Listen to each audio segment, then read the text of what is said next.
Vamos orar, queridos? Pai, nós louvamos o teu santo nome por mais essa oportunidade que o Senhor nos dá de estarmos diante da tua palavra, que é santa, que é eficaz. Senhor, que essa palavra saia do nível da mente e venha para o nosso coração. Que nós possamos entender com o coração a tua palavra. E que haja em nós, Senhor, o mesmo Espírito que houve em Jesus Cristo. Que haja em nós um espírito de obediência. Que haja em nós a tendência à obediência. Senhor, nós sabemos que o mundo hoje está debaixo do espírito de desobediência e na tendência a desobedecer todas as leis, todas as regras, principalmente as tuas. Que esse espírito seja afastado de uma vez por todas da tua igreja e que nós possamos nos expressar como filhos da luz. Que nós possamos amar a obediência, mesmo quando essa obediência nos custar caro. Nós te pedimos que seja assim, em nome de Jesus. Amém.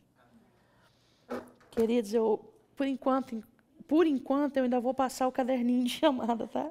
O Neto vai arrumar uma forma tecnológica de escrever quem vem no estudo bíblico, porque ele achou isso aqui pré-histórico demais. Ele falou, não, muito pré-histórico, nós vamos arrumar uma coisa. Não, mas ele quer algo, um app. Entendeu? Ele quer algo tecnológico. Pô, um iPad para todo mundo aqui. Nós vimos no estudo bíblico da semana passada, o último assunto que a gente viu foi sobre perjúrio. A gente viu que quando Jesus... Abre a sua Bíblia em Mateus para a gente acompanhar.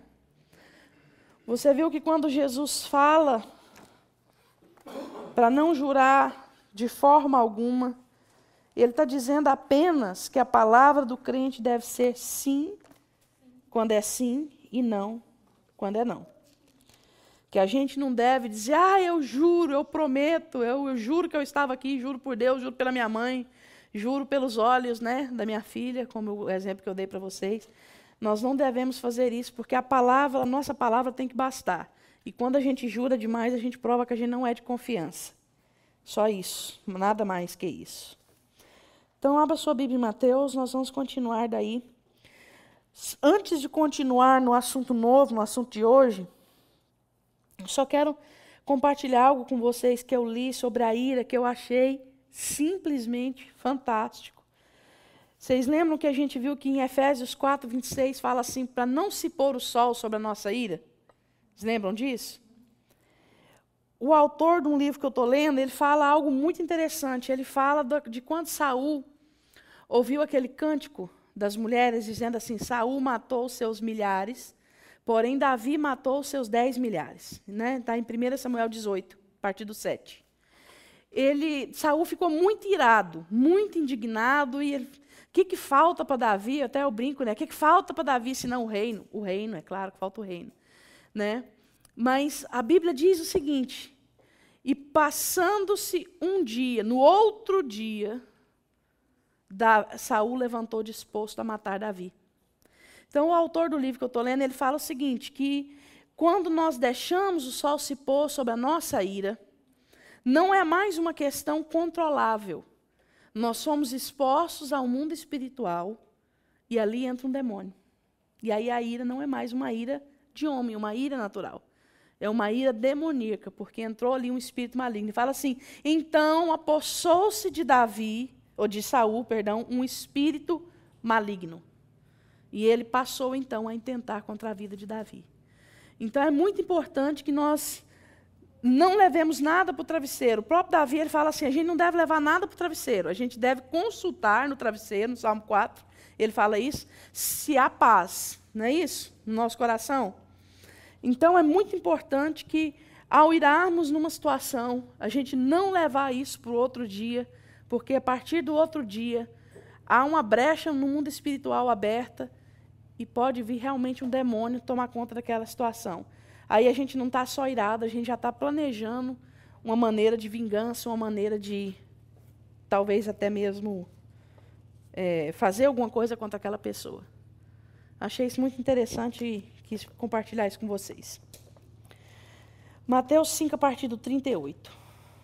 Todos têm Bíblia, todos abriram? Diz assim, eu vou ler o texto todo, depois a gente volta. Ouviste que foi dito, olho por olho, dente por dente. Eu, porém, vos digo, não resistais ao perverso, mas a qualquer que te ferir na face direita, volta-lhe também a outra. E ao que quer demandar contigo, e tirar-te a túnica, deixa-lhe também a capa. Se alguém te obrigar a andar 1 milha, vai com ele 2. Dá a quem te pede, e não volte as costas ao que deseja que lhe emprestes. Voltando para o versículo 38. Ouviste que foi dito, olho por olho, dente por dente. Nós sabemos que até esse momento era a lei de Talião. Quem sabe o que é a lei de Talião? É o olho por olho, dente por dente. É a lei da reciprocidade. O que você faz comigo, eu posso fazer com você. É a lei do tal e qual. Bateu, levou. Essa palavra, ela vem do latim, que é lei, né? É lex talionis. Olha que interessante. Como a gente tem uma língua latina, é tão interessante a gente ver essas coisas. Eu não sei se vocês gostam, mas eu gosto muito. Lex é de lei, né? Que coisa legal. Italion é tal e qual. Literalmente, a lei do tal e qual. Fez com você. E essa é a base da lei de todos os países do mundo. Não tem nenhum lugar na face da terra que a base da lei de justiça não é isso aqui. Tal e qual. Bem interessante. É a lei da reciprocidade. Então, até então... Talião não era um homem, não, tá? Porque tem gente que escreve com letra maiúscula, lei de Talião, como se Talião fosse um homem, tipo a lei Maria da Penha, né, que é moda no Brasil. Não é ele, é apenas essa palavra, tal e qual.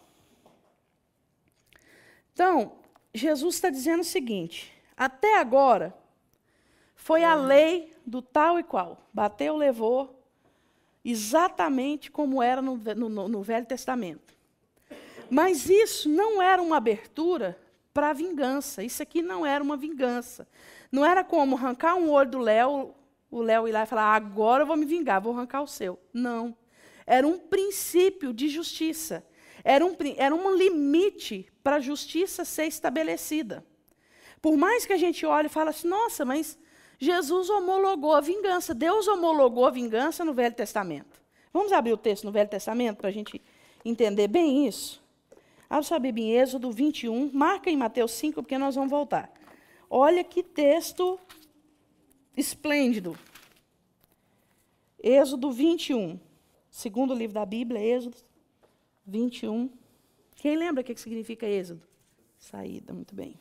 A partir do 12 diz assim, quem ferir a outro, de modo que este morra, também será morto. Olha o 14, eu vou pulando para a gente não demorar muito. Se alguém vier maliciosamente contra o próximo, matando a traição, tirá-lo-ás até mesmo do meu altar, para que morra. Forte, né? Até se esse camarada se esconder lá no meu altar, você tira ele de lá, porque ele tem que morrer. Olha o 16, a lei do sequestro. Já previa o Brasil aqui na Bíblia. Ó. O que raptar alguém e o vender, ou for achado na sua mão, será morto. Quem amaldiçoar seu pai ou sua mãe, será morto. Se 2 brigarem ferindo um ao outro com pedra ou com punho, o ferido não morrer, mas cair de cama, e ele aí passa a falar de indenização. 22. Se homens brigarem e ferirem mulher grávida e forem causa de que aborte, porém sem maior dano, aquele que feriu será obrigado a indenizar, segundo o que lhe exigiu o marido da mulher, e pagará como os juízes lhe determinarem. Interessante, né? Indenização. Imagina, a mulher grávida lá, 2 homens brigando, ela passa no meio, um dá uma pancada, a mulher aborta. Aí o marido dela vai lá, leva ele perante o juiz e fala assim, olha, eu quero 30 camelos. Ah, mas é muito. Não, o menino é meu, o menino valia 30 camelos, eu quero 30 camelos. Era mais ou menos assim que acontecia. 23. Mas se houver dano grave, então darás vida por vida. Olho por olho, dente por dente, mão por mão, pé por pé, queimadura por queimadura, ferimento por ferimento, golpe por golpe. Gente, isso é muito interessante. Agora, passa um pouquinho as páginas para Levítico. Deixa eu ver, Levítico 21, não, 24. Levítico 24.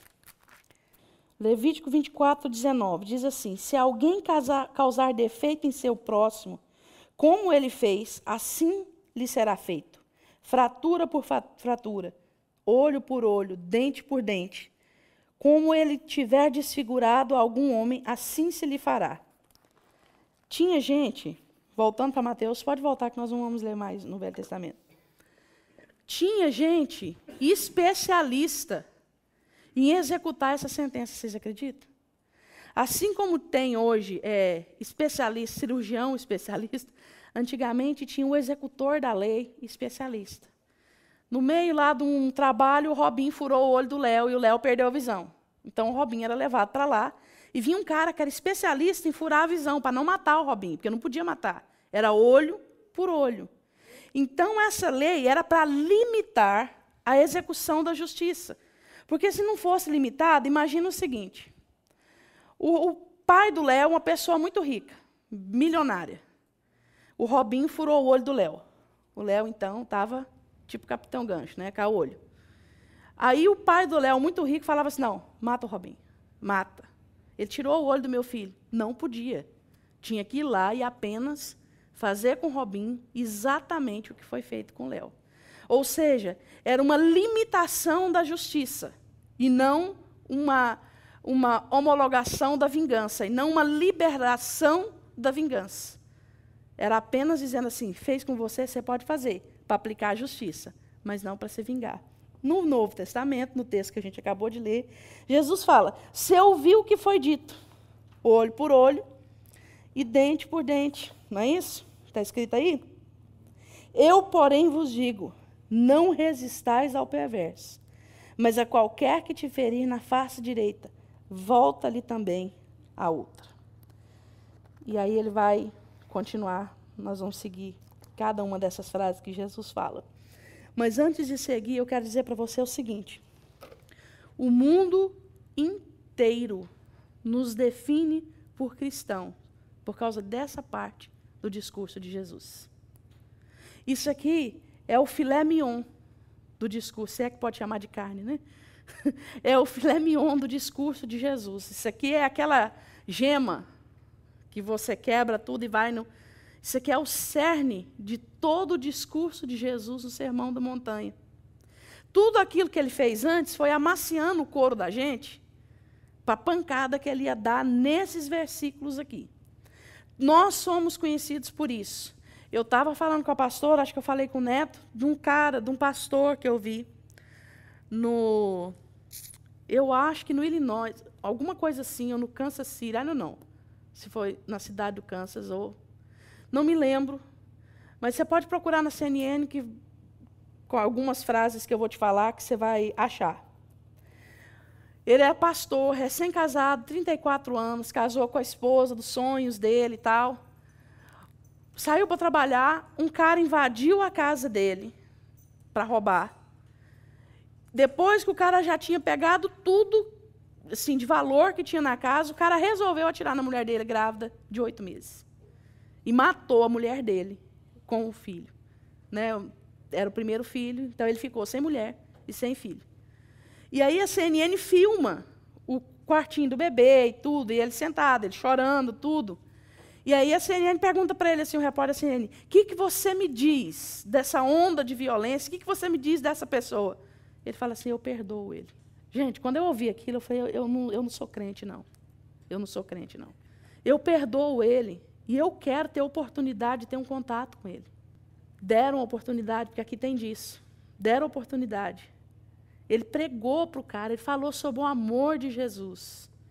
E o cara aceitou Jesus, porque não resta outra coisa a não ser aceitar Jesus. Depois de ouvir o cara, não tem jeito de não chorar, Kenny. Eu li a reportagem em lágrimas. Mas é por isso que nós somos chamados cristãos. Esse cerne do discurso de Jesus é que nos diferencia de todas as religiões do mundo. Porque é genuíno, não é da boca para fora. Isso tem que ser diferente na nossa vida. Isso não é uma opção que Deus nos dá. Isso é uma ordenança de Jesus para aqueles que querem ser seus discípulos. E essa tem que ser a marca da diferença na nossa vida. Nós, de um tempo para cá, quando eu falo nós, Igreja do Senhor, nós decidimos quais seriam as nossas marcas. As nossas marcas são as roupas diferentes, que, diga-se de passagem, às vezes são horrorosas. As nossas marcas são o cabelo sem cortar. As nossas marcas são o estereotipo de um crente. As nossas marcas são a nossa conversa. E aí, vaso, como que você está, varão? Mas isso não tem que ser marca de ninguém. A marca do crente tem que ser esses versículos aqui. E esse padrão, nós somos baseados, nós somos chamados de cristãos por causa desses versículos aqui. Essa tem que ser a nossa marca, essa tem que ser a diferença na nossa vida. E por mais que o mundo nos reconheça cristãos por causa desse versículo, tem o outro lado da moeda. Muitos deixam de ser cristãos por causa desse versículo. Por causa desses versículos que eu li agora. Porque é muito forte, é muito profundo e é muito caro. O preço é muito alto. Não adianta a gente falar assim, ai, é fácil. Não é fácil. Não é fácil.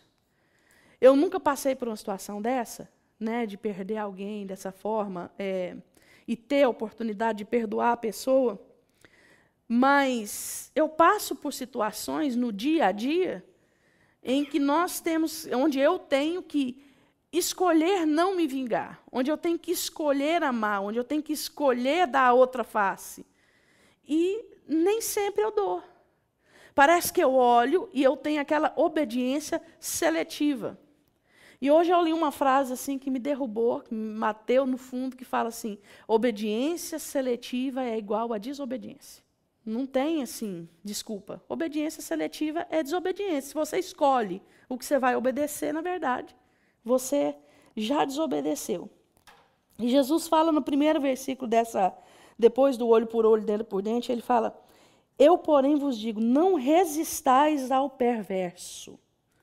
Primeira frase que eu gostaria que você meditasse, anotasse no seu caderno, se você está anotando. Aliás, gente, vem para o estudo bíblico, traz um caderninho. Não vai machucar ninguém, é muito bom. Não resistais ao perverso. O que Jesus está dizendo com relação a não resistir ao perverso? Ele está dizendo o seguinte, não se iguale ao perverso.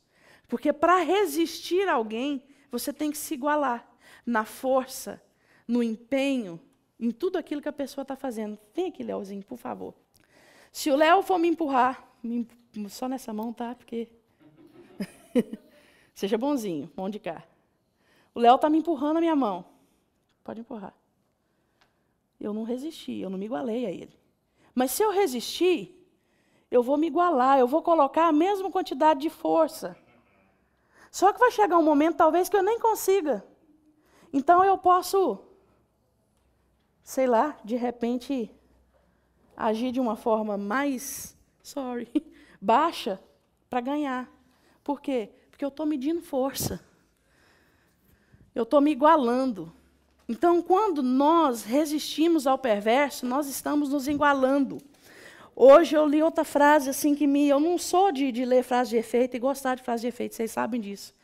Eu só vejo essa frase de efeito porque eu acredito que 90% delas são ideologia de boteco e na maioria delas não são vividas. Ai, que coisa linda. Você já viveu isso? Não. Mas é lindo, não é? Não, não é lindo. Patético, mas tudo bem. Mas eu li algo assim muito legal. O autor do livro que eu estou lendo, ele fala assim, e é um ditado popular, talvez você já conheça, eu não conhecia. Pagar o bem com o bem é humano.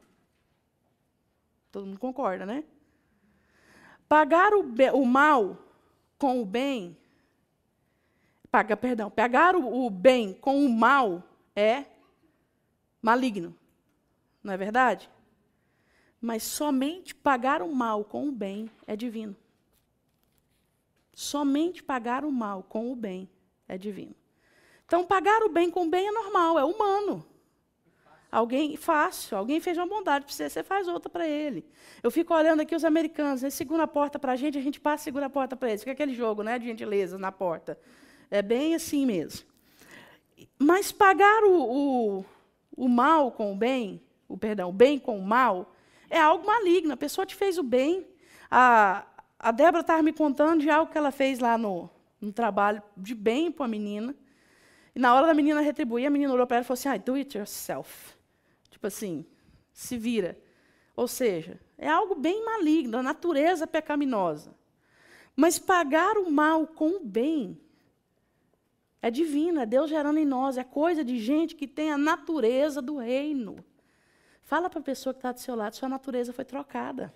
Você não tem mais a natureza de cobra. Amém? Amém, gente? Firme e forte? Você não é mais uma víbora. Amém? Agora você é uma pessoa que foi mudada.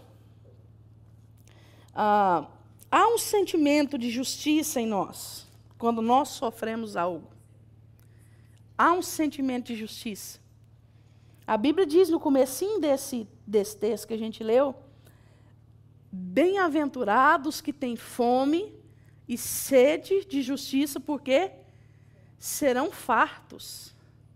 Mas tem um momento que esse desejo de justiça pode se tornar algo maligno e demoníaco, se nós não estivermos na conexão correta. Pode virar desejo de vingança. Essa justiça, esse desejo de justiça, ela tem que produzir em nós oração. Um desejo de pedir que Deus mude a situação. E não produzir em nós um desejo de mudar a situação. Então, todo esse texto aqui, ele é com relação à vingança. Ele fala em vingança em todos os aspectos.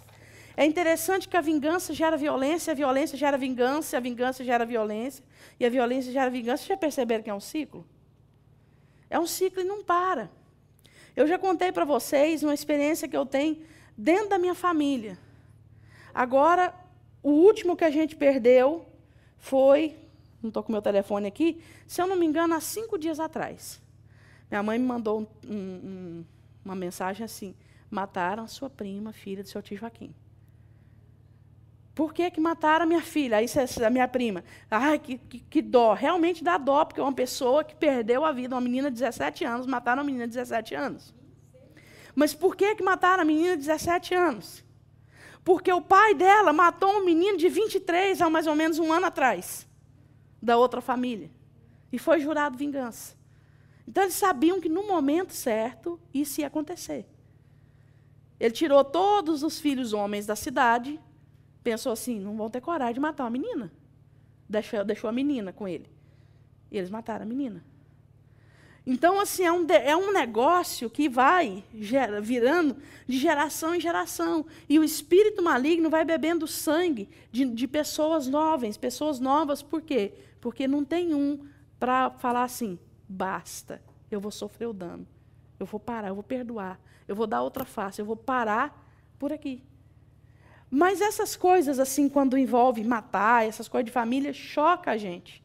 Mas muitas vezes nós estamos alimentando espíritos malignos, no nosso desejo de justiça, em situações simples da nossa vida. Não deixam de trazer danos sérios no mundo espiritual, um dano grave. Vou dar um exemplo para você. Outro dia, eu vi um marido dando uma bronca na mulher porque ela fez um negócio errado. E ele estava certo.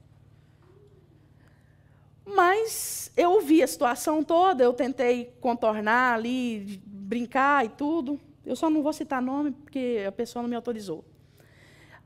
Passado um pouco, a situação já tinha sido resolvida entre os dois. Mas eu cheguei nela e dei aquela espetada nela. Lembrei ela do erro dela de 2 horas atrás, que o marido ficou nervoso. Entendeu? Por que eu fiz aquilo? Porque em mim ainda se um desejo de vingança, porque ela não admitiu que ela estava errada. Vocês entendem que é inconsciente? E assim é conosco. Assim, quando você bate boca com alguém e fala assim, ó, Léo, o Neto estava de blusa rosa no domingo. Não, era verde, não, era rosa. Não, era verde, era rosa. Passou, acabou. Passa 2 semanas, o Léo vai lá, Neto, me mostra a filmagem do culto de domingo. Ah, você está de blusa verde, eu sabia. Daí 1 mês o Léo me vê. Cris, vem cá. Você lembra aquela blusa que você falou que era verde, que era rosa? Era verde, eu fui ver na câmera. Quem ganhou? Quem ganhou, gente? O diabo. Ele consumiu o tempo dele para provar que a blusa era rosa, era verde, whatever. Vocês entendem? O desejo de vingança, ele é praticado por gente, por gente inferior.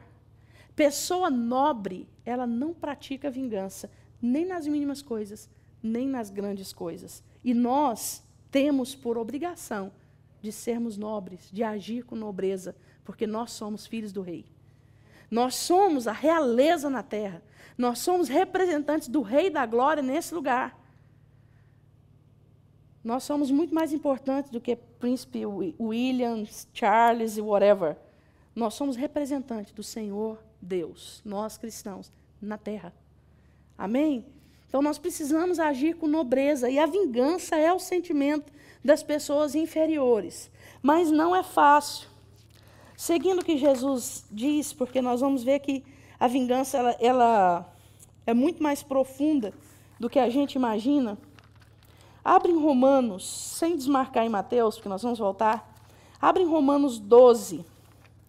Paulo fala sobre vingança de uma forma muito interessante. E ele ensina sobre vingança. Parece que ele para aqui nesse texto de Jesus. E ele continua, então, ensinando como se tivesse uma continuação escrita desse texto. Romanos 12. A partir do 17. Ele diz assim: não torneis a ninguém mal por mal. Esforçai-vos por fazer o bem perante todos os homens. Se possível, quanto depender de vós, tende paz com todos os homens. Não vos vingueis a vós mesmos, amados, mas dai lugar à ira, porque está escrito: a mim me pertence a vingança, e eu é que retribuirei, diz o Senhor. Pelo contrário, se o teu inimigo tiver fome, dá-lhe de comer. Se tiver sede, dá-lhe de beber, porque fazendo isso, amontoarás brasas vivas sobre a sua cabeça. Não te deixes vencer do mal, mas vence o mal com o bem. Quando ele fala, dai lugar à ira, eu já vi gente pregando assim, ó, você pode ficar irado. Dai lugar à ira porque está escrito. A gente tem que ler o final do versículo. Dai lugar à ira porque está escrito, a mim me pertence a vingança, eu é que retribuirei, diz o Senhor. Qual ira que Paulo está falando aqui? A ira de Deus, of course, que é a única ira que poderia agir no lugar. Então, nós temos que entender o seguinte, qualquer coisa que acontecer conosco, qualquer coisa, Deus está vendo. Eu disse para vocês que eu não gosto de frase de efeito, mas eu inventei uma vez. Eu nunca tinha visto, mas gostei. Deus age quando você não reage. E é assim mesmo. Deus faz. Não tem coisa pior para um pai do que ver o filho apanhando e ficando quieto. O pai vai lá e vai falar, olha, é o seguinte, Marcos, eu estava vendo aqui, ó, o Israel pegou o meu menino e bateu. Você vai ter que puxar a orelha do Israel, Marcos. Na hora o pai age, queridos. Agora, se o menino deu um murro no Israel e ficou horas por elas, o pai fala, os dois são grandes, eles que se entendam. Não é assim? Mas quando não é, o Senhor toma a nossa vingança. O Senhor vai agir em nosso favor. Nós precisamos crer nisso. Nós cremos que Ele é o provedor. Nós não temos dificuldade nenhuma de acreditar, de crer que Ele é o Salvador. Tem alguém aqui com dificuldade de crer que Jesus é o Salvador? Ninguém. Ele é o único. Ele é o Salvador. Mas a Bíblia também está dizendo que Ele é o vingador. Ele toma as nossas causas. A Bíblia diz que Ele é pelo órfão, pela viúva, pelo pobre. Ele é por aquele que clama. Clama a mim e eu te responderei. No dia da angústia clamei ao Senhor e Ele me livrou de todos os meus temores. Ele vem e Ele age a nosso favor. Amém? Nós temos que crer nisso. Nós temos que tomar uma decisão de crer na Bíblia por inteiro. Vocês estão tão calados, vocês querem falar alguma coisa? Alguém quer contar alguma experiência que foi dolorida ou vencedora da outra face? Pode falar. Hoje, pode falar. Exatamente hoje. Samuel apanhou na escola, que dia foi? Segunda-feira. Aí quando foi ontem, aconteceu de novo com a mesma criança.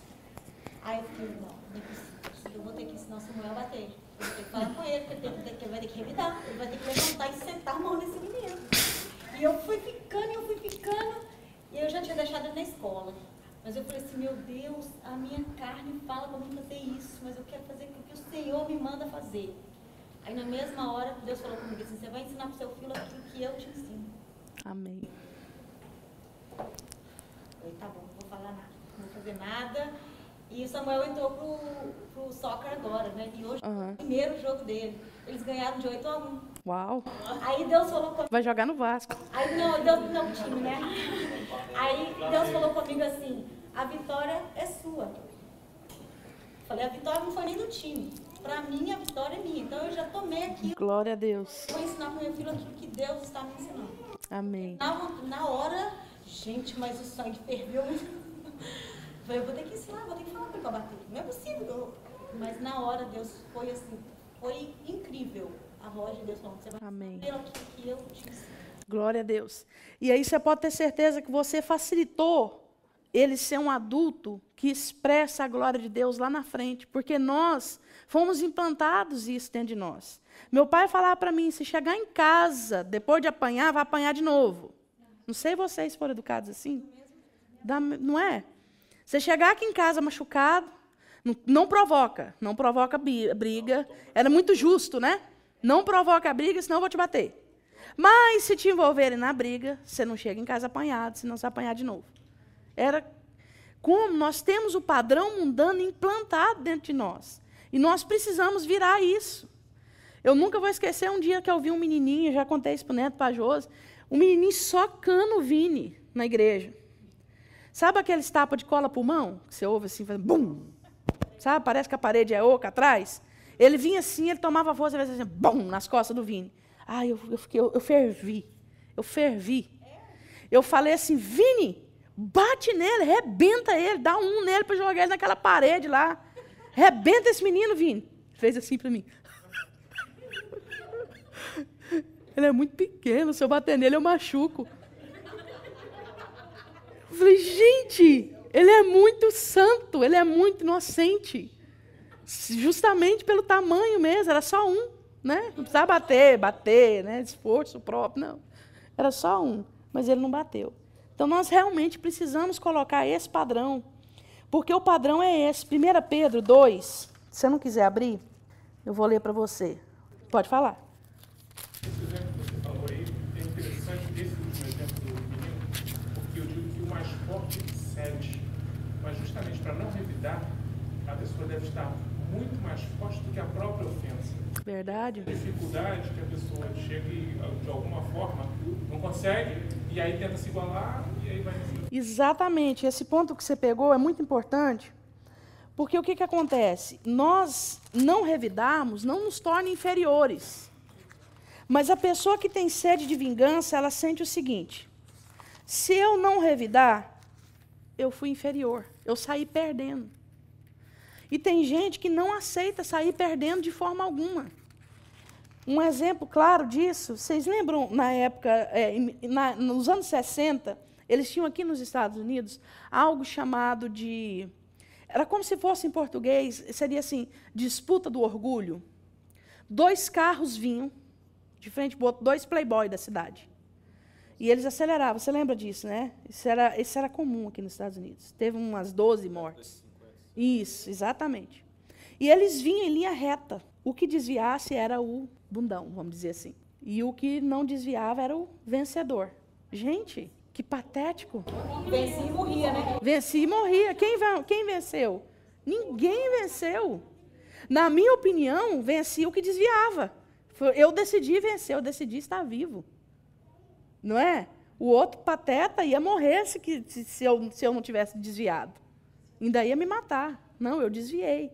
E esse ponto que você falou é muito interessante, porque o homem, eu mandei esse texto, inclusive, para Kenny, um pedacinho do texto, assim, o homem, ele não é forte pelo tanto que ele consegue vencer. o tanto que ele consegue fazer. Ele é forte pelo tanto que ele consegue resistir. É o tanto que ele... Só. Se não for baseado na convicção, se não for baseado na nova natureza em Cristo, a gente não consegue. A gente não consegue. Aquele negócio de dar a última palavra é algo assim que nasce com a gente. Nasce. O estou sentado, mas eu estou em pé por dentro, é algo que nasce dentro da gente. Mas nós precisamos entender que a nossa natureza foi trocada. Olha esse texto de 1 Pedro. Eu falei primeiro ou eu falei segundo? 1 Pedro 2. Pode falar. Só uma pergunta. O que significa esse primeiro? Que depender de vocês, façam todo o possível para que ele faça com todas as pessoas. No que depender de nós. Tem gente que não quer. Por exemplo, vamos supor que você briga comigo. Nós duas brigamos. Eu vou para o meu lado. Você vai para o seu. Então você vem, conversa comigo. Eu falo, Adriana, não tem papo, acabou. No que dependeu de você, estava ao certo, você estava querendo resolver a situação. Mas não dependia de você, porque eu não quis. Entendeu? Então, no que depender de você, tenha paz com todos os homens. A não ser que a outra pessoa não queira. Aí, você está, como é que fala? Justificada diante de Deus. Porque a sua parte, você fez. Você fez a sua parte. Está isenta, diante de Deus está isenta, porque você fez a sua parte. Olha que esse... Pode falar. Não, pode fazer, não tem problema. Curiosidade que eu tenho. Por exemplo, nós seres humanos somos muito difíceis, nós somos muito difíceis, né? Sim. E tem pessoas, por exemplo, o que acontece quando, dentro da família mesmo, às vezes tem um parente, às vezes a pessoa é muito difícil, e sempre dá problema, aí você releva, você perdoa, aí a pessoa pisa na bola outra vez, e tal. O perdão significa que você tem de continuar tendo relacionamento com a pessoa, ou você pode perdoar e falar assim, vou perdoar, mas eu vou me afastar. Isso aí pode fazer isso? Se pode acontecer? Por exemplo, você entendeu? Sim, entendi. Olha, tem alguns casos, por exemplo, perdão, na palavra perdão no grego, significa decisão de andar junto novamente. É cola. Mas tem os detalhes desse perdão. Por exemplo, eu te pedi um dinheiro emprestado. Você me emprestou. $1.000. A palavra de Deus fala que você vai ter que sofrer o dano se eu não quiser te pagar. A gente vai ver esse texto daqui a pouco. Sofre o dano. Você não vai entrar na justiça porque eu sou sua irmã. Você não vai entrar na justiça, você vai sofrer o dano. Mas eu vou chegar em você e vou querer de novo. Vou falar, Marcos, me empresta $1.000. Você vai falar, olha, eu te emprestei $1.000, você não me pagou, eu te perdoei, a dívida acabou, mas eu não vou te emprestar novamente. Entendeu? Houve perdão, mas aí você não caiu da mesma forma. Agora tem o detalhe de você, por exemplo, de repente você descobre que eu estou passando fome. Aí é seu momento de ver se no seu coração há vingança ou não. Você tem um dinheiro, você fala assim, não vou ajudar. Já me pediu. Aí com relação... Aí você relaciona, aí tem problema. A pessoa cria problema. Aí você perdoa. Você é obrigado a continuar a perdoar, a gente perdoa. Mas sim. Você é obrigado a continuar se relacionando com a pessoa. Eu diria que um bom relacionamento você nunca mais vai ter. Mas um relacionamento de amor e respeito você tem que ter. Principalmente se for dentro da família.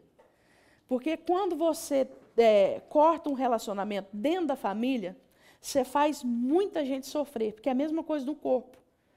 Você amarrar, por exemplo, na casa da minha mãe, tem um caso real de 2 irmãs que não se falam há pelo menos 35 anos. Aquilo fere a família inteira, entendeu? Quando convida uma para uma festa, a primeira coisa que a outra pergunta é assim, você convidou a fulana? Claro que sim. Ela é minha irmã, como você é minha irmã. É a resposta que os outros dão. Então, nesse caso, a convivência, a pessoa tem que se esforçar para conviver bem, para o bem da família inteira. Procurar evitar a confusão, talvez evitar bater papo, conversar, se é uma pessoa que sempre procura confusão, conversar o social, conversar o respeitável, o necessário, mas não com a atitude de vingança. Não vou conversar porque eu estou com raiva. Não, eu não vou conversar porque eu não quero confusão. Diferente da postura de coração. Mas conviver socialmente, principalmente se é família, a gente tem que se esforçar. Se é família, é muito difícil não fazer. E igreja, então, muito complicado. Aqui no meu caso, então, que eu nunca consegui entender essa parte. Eu sempre evitei pensar nisso, porque eu não consigo saber qual a postura do lugar. Ele já veio até me pedindo para conversar. Uhum. Eu não quero conversa. Porque a gente tem que analisar o caso como um todo, não como um ponto. No seu caso, por exemplo, a Bíblia fala que nós devemos ser prudentes como a serpente e manso como a pomba. Você já viu por outros casos que a intenção não é haver paz. A intenção é te trapacear. A intenção é te enganar. Então, nesse caso, não depende de você. Entendeu? Porque a intenção é trapacear e você sabe que é. Então, nesse caso, é diferente. Você saber que a pessoa quer trapacear. É a mesma coisa do exemplo que eu dei para o irmão Marcos, da pessoa vir toda boazinha, porque ele acabou de perdoar $1.000, né? Nossa, maravilha. Então, eu vou andar com ele de novo, vou passar a mão no ombro dele, Marcos, dentro da casa, vem almoçar comigo. Tá, Marcos, me empresta mais $1.000? Empresta, não te pago de novo. Então, assim, tem que ter a prudência e sempre orar para ser dirigido por Deus nas situações. Agora, o perdão, ele é mandamento, tem que haver o tempo todo. Mais alguma pergunta dentro desse... A gente vai continuar no mesmo tópico. Pode falar. Nesse item, em particular, eu faço referência, outro dia eu estava falando sobre isso, sobre Mateus, a parte 7, 6. Eu encaro aquela parte como você não dar o que é o santo ou as suas pedras aos porcos, que é justamente uma coisa. A gente cede, e se for tomado, e se for tirar da capa, tudo bem, tirou a sua revelia, não crie problema com isso. Essa não é resistência e não vá por isso. Mas da gente partindo do nosso... A gente não é obrigado a ficar fornecendo o que nos é caro, onde não vai ter proveito, porque eles ainda vão se voltar contra nós e nos atacar. É o que vai... Exatamente. Tem pessoas que elas são... Vocês já ouviram falar que tem situação financeira que é buraco sem fundo? Você joga o dinheiro e não adianta nada, porque, né, a situação é um buraco sem fundo. Tem pessoas que são buracos sem fundo com relação a amor e atitude de carinho. Por mais que é duro falar isso, não que elas não devam ser amadas, não merecem ser amadas.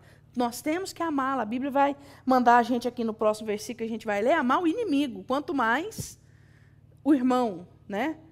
Mas tem pessoas que elas têm um buraco emocional que quanto mais você dá para elas, mais elas querem, elas jogam fora, elas tripudiam no seu amor, e você se sente sempre em dívida com elas. Você não consegue nunca vencer a dívida com aquela pessoa. Ela te coloca em uma culpa. É algo impressionante. É como se, de repente, o neto, alguém culpasse o neto por ter uma família feliz. E a pessoa usa aquilo para que o neto se sinta em dívida com ele. Não que ela chegue diretamente e fale assim, poxa, neto, você tem uma família feliz, eu não. Mas todas as atitudes dela levam o neto a perceber o seguinte, poxa, eu sou quem eu sou porque eu tenho uma família feliz, o fulano não tem. Então o neto está sempre se sentindo em dívida com aquela pessoa. É o jogar pérolas aos porcos que você tá mencionando. É como um buraco sem fundo. Tudo que você dá para a pessoa não é enough, nunca é o suficiente. No caso deles dois, falar, né, que esse afastar, e eu até discordo da família e do local, mesmo na igreja.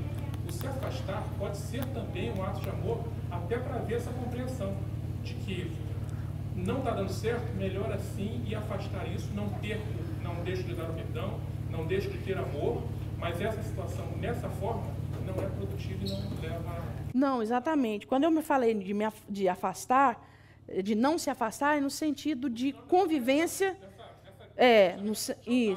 no sentido de convivência social, não de business, não de lidar com essa pessoa, entendeu? No sentido assim de nenhum business, nem emocional, nem financeiro, nem físico, nada. É apenas uma convivência social.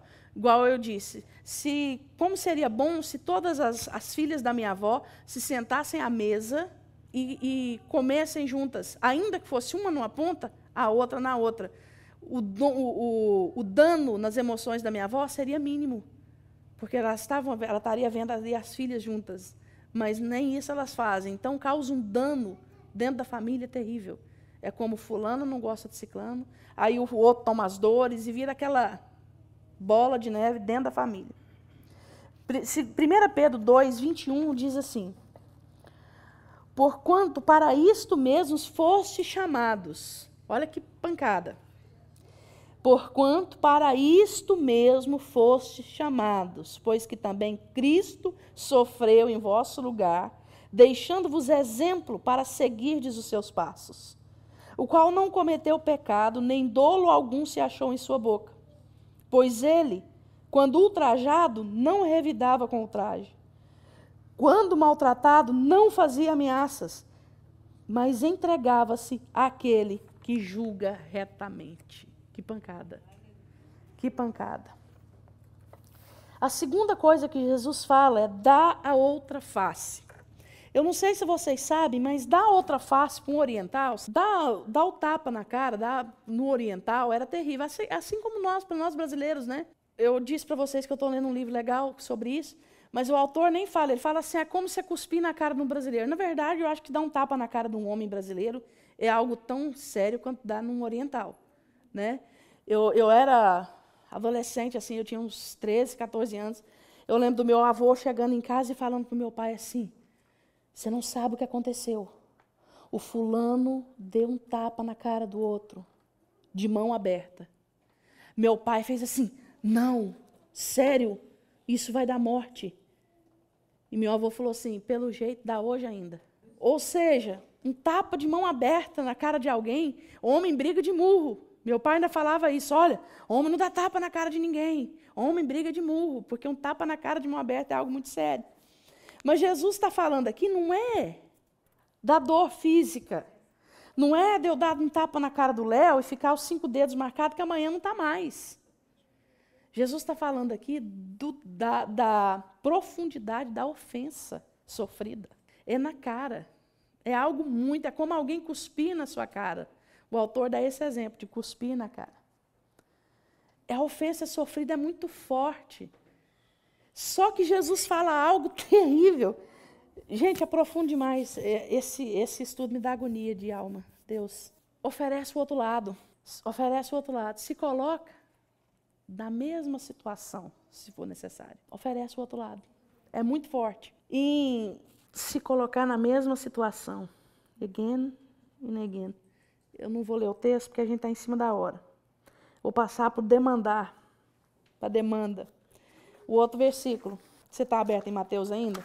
A gente sai e volta, né? Mateus 5. Diz assim: ao que demandar contigo e tirar-te a túnica, deixa-lhe também a capa. Olha que forte isso.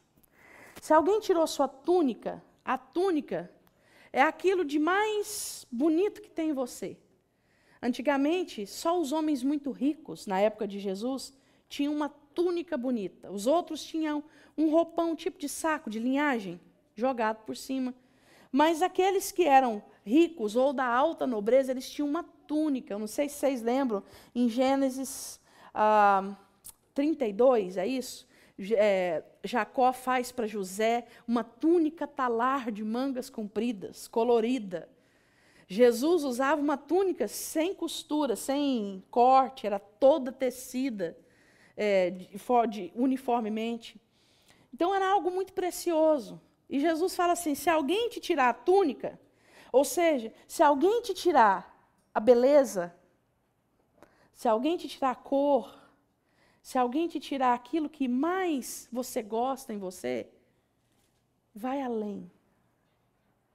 Te levou a túnica, dá a capa também. A capa é algo exterior, é algo que te protege. Jesus está falando assim: sempre vá além nas demandas. Sofra o dano. A pessoa te tirou a túnica, te tirou aquilo que era mais belo, dá aquilo que te protege também. Assim você vai ser conhecido como meu. E ele continua dizendo, esse negócio da demanda, quem está anotando, pode anotar em 1 Coríntios 6, 7, Paulo fala assim que com o irmão você sofre o dano. Você não vai brigar, você não vai levar um irmão na corte. Você vai sofrer o dano. Na próxima frase, Jesus fala assim, se alguém te obrigar a andar 1 milha, vai com ele 2. Isso é algo tremendo. Muitas coisas que nós fazemos e que nós achamos muito penoso e a gente fala assim, ai, eu vou andar a 2ª milha com a Cíntia. A Bíblia manda, né? Vou ter que fazer. Só é a 2ª milha depois que ele foi obrigado. Depois que entrou no esforço. Se alguém te obrigar a andar com você, vamos ler de novo? Se alguém te obrigar a andar 1 milha, vá com ele 2.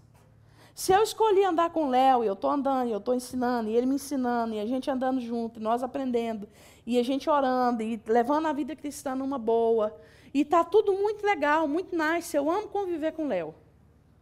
Esse versículo está valendo para mim? Não. Ainda não.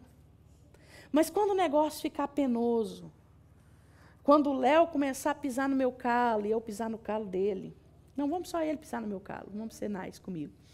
Quando o Léo começar a pisar no meu calo, quando o Léo começar a agir na carne, quando ele começar a desobedecer, quando ele começar a ignorar que ele é cristão e ficar difícil para mim, é para eu ter atenção. Eu estou começando a entrar na 2ª milha, na 1ª milha, perdão. Aí eu ando a 1ª milha com ele, eu tenho que andar mais. Amém?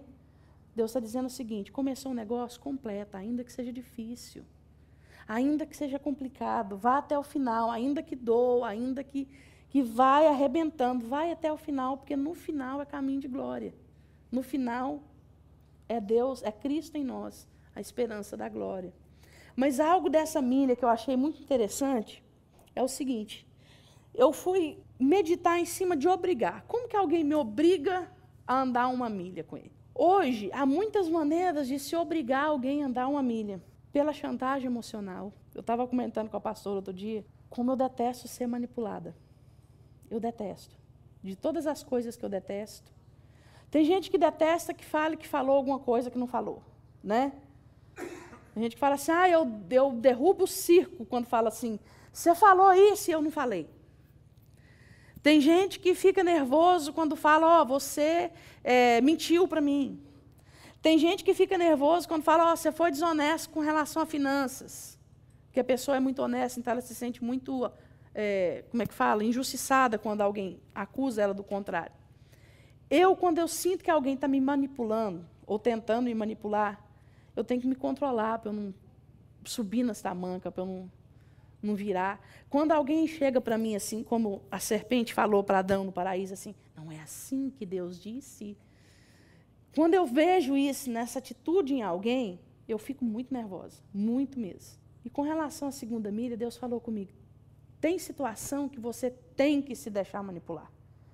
Eu falei, como que eu vou me deixar manipular? Isso é diabólico, isso não é de Deus. Deus falou assim, tem situação que o se deixar manipular, Cris, é andar a 2ª milha.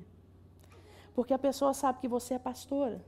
E algumas coisas você não tem opção, você tem que fazer. Então, ainda que ela esteja manipulando você, ela está te manipulando para fazer a sua função. Eu fiquei assim, eu achei isso tão profundo e tão dolorido para mim. Então, vou dar um exemplo bem banal mesmo, bem bobo. Por exemplo, eu sou solteira, eu não tenho família aqui. A minha família é a igreja, né? A melhor família do mundo.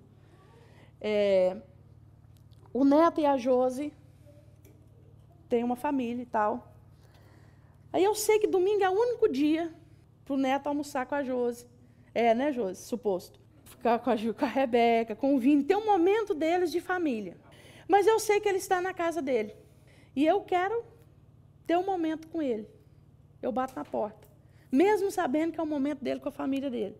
Por quê? Porque eu sei que por causa da função dele e da posição que ele tem na igreja, ele não vai abrir a porta e falar para mim, não dá para você almoçar conosco. Entendeu? Não dá para você ficar aqui conosco, é um momento meu com a minha família. Eu manipulo a situação para eu fazer o que eu quero. Porque eu sei que ele tem que ceder. De certa forma, socialmente eu estou obrigando ele a fazer algo que não era suposto ele fazer. Era suposto ele estar com a família dele. E eu vejo várias situações, eu dei um exemplo banal, mas eu vejo situações graves de pessoas fazendo isso, manipulando e obrigando a pessoa. E a pessoa olha, então o neto abre a porta e fala, entra, vamos comer. Aí só falta eu falar assim, é frango? Não, eu quero carne.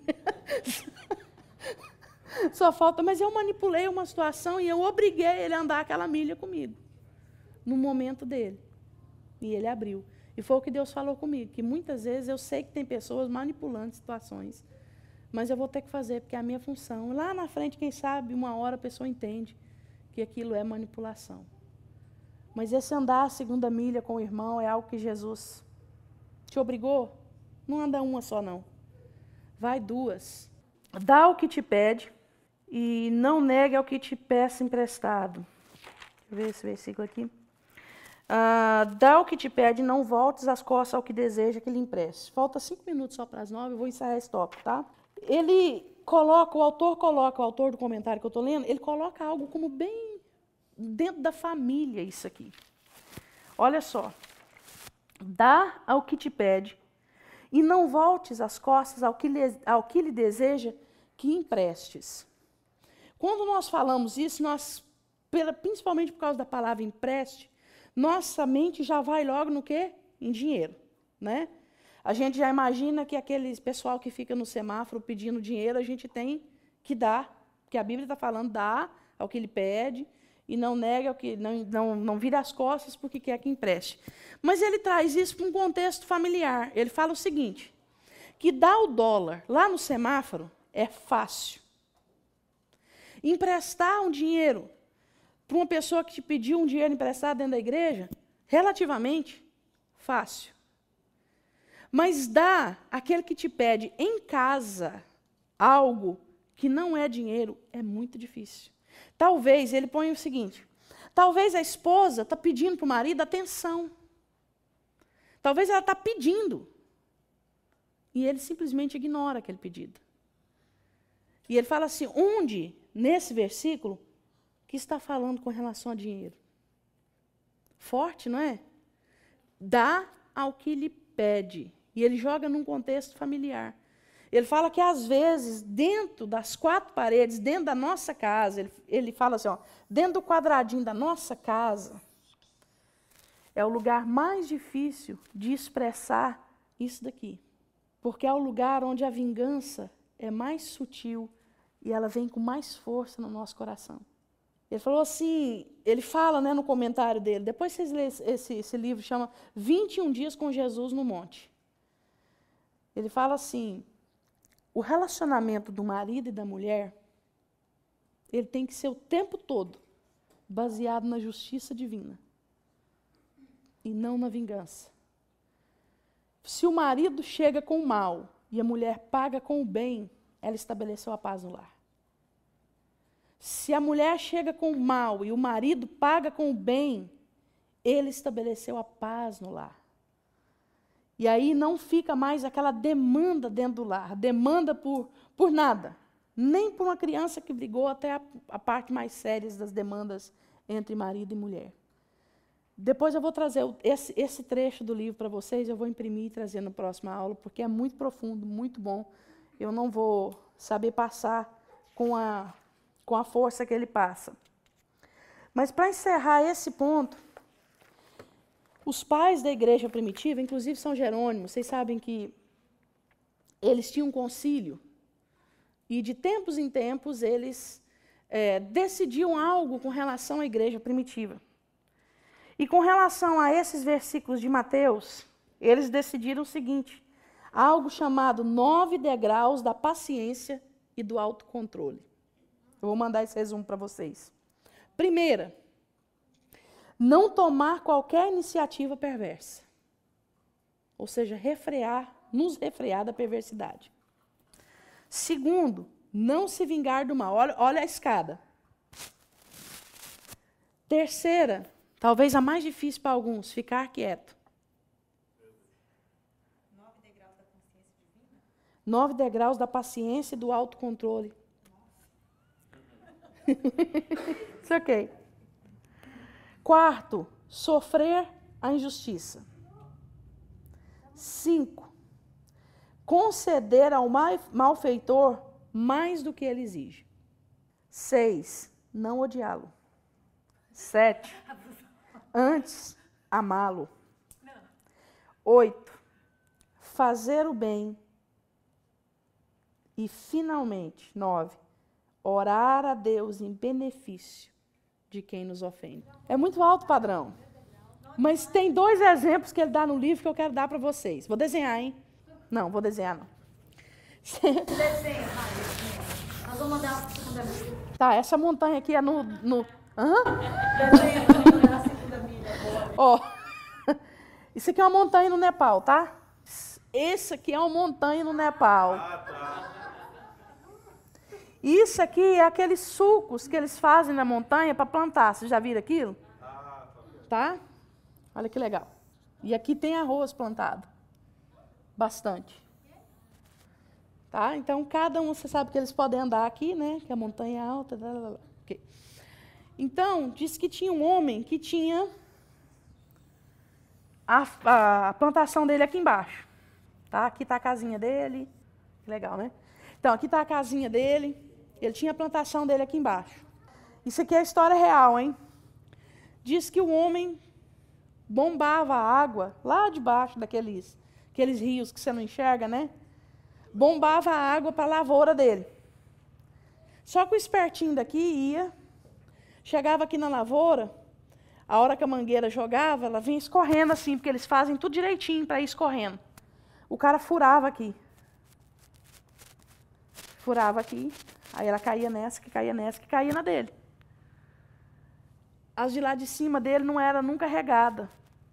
Do lado de cá, porque o cara furava. Caía na... Aí ele disse que foi na igreja e falou para os líderes, né, para os anciãos da igreja. O que eu faço? Eu já estou no meu limite, já eu bato nesse cara, eu arrebento a cara dele, o que eu faço? Todo dia. Eu fico lá bombando a água e não tem como, não era nada elétrico, eram aquelas bombinhas, né? Quando eu chego lá em cima, não tem nada molhado. E na casa dele, tudo fechado. O que eu faço? Os elders da igreja falaram para ele, mas é simples demais você resolver isso. Você vai bombar primeiro para dele, depois você bombar para dele, você bomba para a sua. Aí ele disse que pegou a mangueira, colocou aqui, bombou, molhou como é que fala? A plantação dele todinha, molhou todas as canteiros dele, depois começou a molhar os dele. Ele disse que foi a primeira vez que ele chegou lá e viu os canteiros dele molhados. Fez isso para o resto da season da plantação. Diz que o cara chegou nele e falou assim, o que você faz? Quem que você é? Ele falou assim, eu sou cristão. Ele falou assim, como é que é isso? Ele falou assim, por exemplo, ser cristão é regar a sua plantação primeiro no lugar da minha. Aí ele falou assim, eu quero ser cristão. Onde é que eu tenho que ir? Para a igreja, então vamos. A família inteira foi salva. Legal, né? Aí ele contou outra de um pastor que eu conheço. Ele disse que o pastor morava num bairro em São Paulo. E disse que todo dia à tarde, ele estava, às vezes, na varanda da casa dele, do fundo, com a esposa, tomando café. De repente, ele ouvia assim... Era a vizinha, com a cadeira, jogando lixo do quintal dela no quintal dele.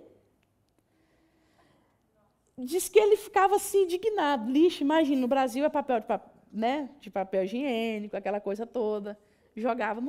Botava a cadeirinha e jogava no quintal dele, descaradamente. Aí diz que um dia, a hora que ela foi jogar, ele saiu correndo, colocou uma cadeira no muro, ele era mais alto que ela, do lado de cá.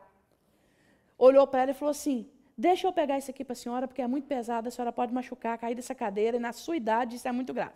Pegou o lixo da mão dela, jogou no quintal dele e colocou. Falou, amanhã, a hora que a senhora for jogar, a senhora grita, que eu venho jogar para a senhora. Eu estou falando sério, é muito arriscado a senhora subir na cadeira com um peso desse. Esse velho olhou para ele assim, né, maravilhada, assim, assustada. Só falou para ele assim, tá.